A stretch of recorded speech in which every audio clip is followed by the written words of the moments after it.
Hello hello, আরে ভাই phone দিছেন, কথা কন, কথা না কইলে আমি কেমনে বুঝুম? আমি বিজলি।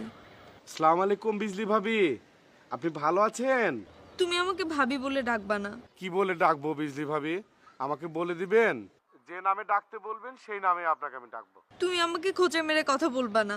আহারে প্রেম, আমার কৃষ্ণ ভাইয়ের বউয়ের প্রেম দেখো, তারে খুচা দিয়েও কথা কন যাইব না। বলো, এখন তো তোমার সুযোগ, তুমি তো আমাকে বলবাই। আমার তো এখন দিন খারাপ, তুমি তো আমাকে লাথি উষ্টা দিবাই। কেন বিজলি ভাবি, আপনার দিন কেন খারাপ যাচ্ছে? কৃষ্ণ ভাইকে আপনাকে ভালো রাখে নাই? আমি তোমাকে কিচ্ছু বলবো না, তুমি একটা খারাপ লোক। ও, আপনি তো খুব ভালো লোক তাই না বিজলি ভাবি? আল্লাহ তোমার বিচার করবে। হ্যাঁ বিজলি ভাবি,